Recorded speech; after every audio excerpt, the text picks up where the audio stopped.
पत्रकार की अदालत में पेश हुए नरेंद्र मेहता। आप देख रहे हैं जय अम्बे समाचार।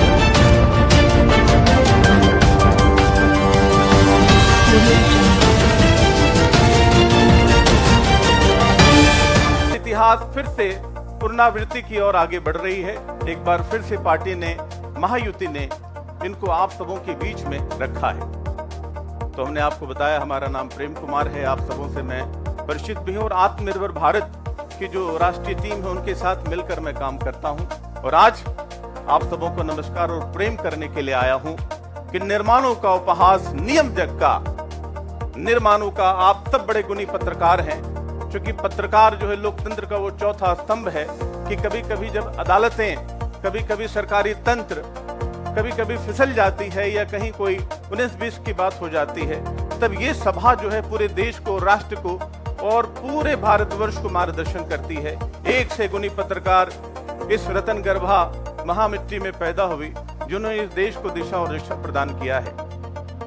तो मैं आपको भी उसी श्रेणी में देखता हूं कि लोकतंत्र का यह चौथा स्तंभ आज जब हम सबों के बीच में हमारे और आपके उम्मीदवार, आपके तेज तर्रार और उस तीखे सवालों और मीठे सवालों के बीच में, जिन सवालों में आप इनके लिए प्रेरणा का भी वो भाव भी पैदा करेंगे और एक संशय भी पैदा करेंगे, एक चुनौती के माध्यम से तो बस अभी से जाना शुरू हो जाएगा। तो मैं चाहूंगा कि आप एक एक करके माइक उनको दिया जाए प्लीज। हमारे सवाल जितने सकारात्मक हों उतनी ऊर्जा भरी होगी। आप अपना नाम बताएं और संक्षेप में सवाल पूछें। मेरा नाम अनिल चौहान है जी, दैनिक भास्कर से हूँ।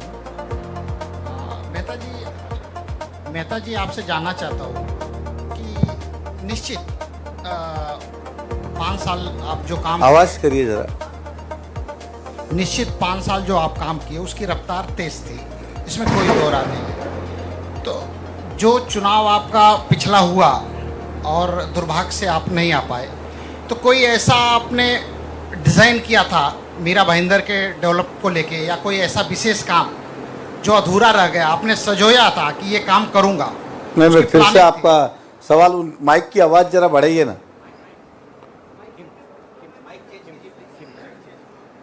क्लियर नहीं आ रहा है।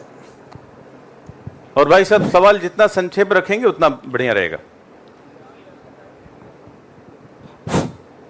जैसे कि आपकी आवाज आ रही है बराबर?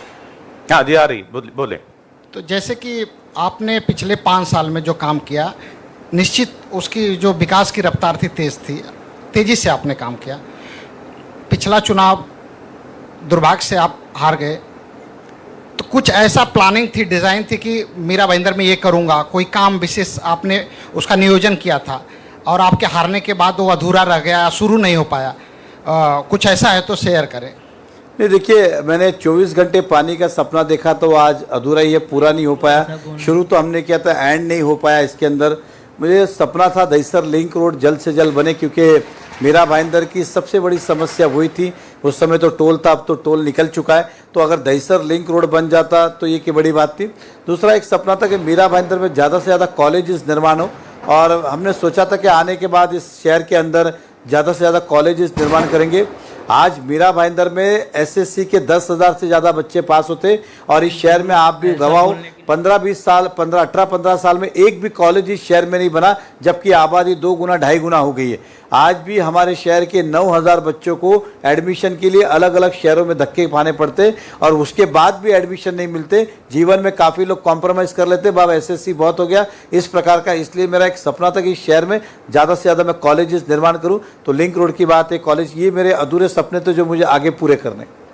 एजुकेशन के क्षेत्र को कंटिन्यू करना चाहते हैं। सर आप अपना नाम भी बताएं और सवाल पूछें। प्रकाश लिमये जी प्रकाश। 2019चं निवडणूक परिस्थिती तीच आहे, उमेदवार तेच आहेत, त्या उमेदवारांचे पक्ष पण तेच आहेत। जर तुम्ही जिंकता असं तुम्हाला वाटतंय तर कुठल्या मुद्द्यावर? विकासाचा मुद्द्यावर, कारण की आजही तुम्ही बघा, आमची जी ओळख आहे ते डेव्हलपमेंटचीच आहे, आणि जे कामं आम्ही केलेली 30 कामं आज जनतेला दिसायला लागली, आणि जनता ने जो अभी कांग्रेस के उम्मीदवार है क्या आरोप लगा रहे, क्या आपने शहर में मार्केट क्यों नहीं बनाया, और आप क्या आरोप लगा रहे कि मार्केट क्यों बनाया। ये मार्केट जब तक देखिए किसी भी जगह आप चर्चगेट से लेके विरार तक जाए, फेरी वाले हर जगह है।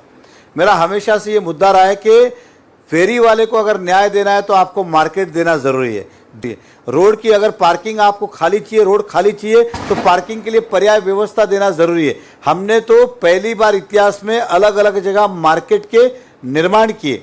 अगर आपको पता होगा तो हमारे प्रमोद महाजन जी हॉल के सामने 2 रिजर्वेशन थे स्कूल के, हमने कहा एक को मार्केट कन्वर्ट करते, लोगों ने उस पर आपत्ति जनाई, इसलिए मार्केट नहीं हुआ। सिटी हेडलाइंस न्यूज से हूँ। जी, स्वागत। नेताजी, मेरा सवाल आपसे ये है कि क्या कभी आपने इस शहर में जो रीडेवलपमेंट के मुद्दे होते हैं, जो बहुत सारे 30 साल 40 साल पुरानी बिल्डिंग होते हैं, ऐसे 2 बिल्डिंग की मैंने न्यूज की है जो 10-10 साल से 20-20 साल से परेशान है, उनको एफएसआई नहीं मिलता, उनको परमिशन नहीं मिलता।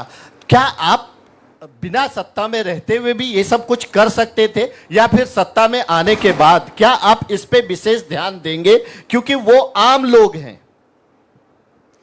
देखिए, रीडेवलपमेंट का आज का कायदा तो मैं ये कहूँगा कितना घातक है। आपको भी पता होगा, आज भाईंदर में बिल्डिंगें टूट तो रही है लेकिन नया परमिशन किसी को भी नहीं मिल रहा है।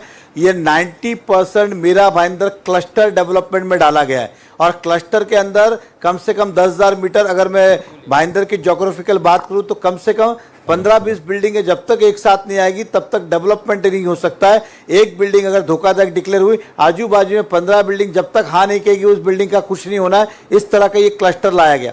क्लस्टर अच्छा है, लेकिन जब 20 आदमी एक साथ आए तो, या 15-10,000 मीटर का प्लॉट एक साथ हो तो, इसलिए हमने कहा है कि उसे ऑप्शनल रखे। जिससे क्लस्टर जाना है क्लस्टर, इंडिपेंडेंट जाना है इंडिपेंडेंट। मैं सिंपल भाषा में कहूँ कि बाहर अगर रिक्शा खड़ा है, अब आप कहेंगे कि इसमें शेयरिंग ही जा सकते आप। अब जब तक वो अकेले हो, कितनी भी इमरजेंसी हो, जब तक 4 पैसेंजर नहीं आएंगे, बोले मैं जाऊंगा ही नहीं, कैसे चलेगा? इसलिए हमने कहा जिसे मीटर पे जाना है मीटर पे जाए, जिसे ज्वाइंट शेयरिंग में जाना है शेयरिंग में जाए। आपने कायदा बना दिया अब कि नहीं, खाली इस पे शेयरिंग पे ही जा पाएंगे, अकेला आदमी नहीं चलेगा। कैसे चलेगा? फिर किसी में अलग अलग प्रकार के लोग चढ़ेंगे तो बोलेगा नहीं मुझे इसके साथ नहीं जाना है, फिर वो कहेगा इस बिल्डर के साथ नहीं जाना है, उस बिल्डर। इसलिए क्लस्टर बहुत ही घातक। दूसरी सबसे बड़ी बात, ये महाराष्ट्र एक्सपेरिमेंट के लिए मीरा भाईंदर ही चाहिए था क्या एक्सपेरिमेंट के लिए? अब तक महाराष्ट्र में कहाँ क्लस्टर सक्सेस हुआ है कि जो मीरा भाईंदर में आप लेके आए?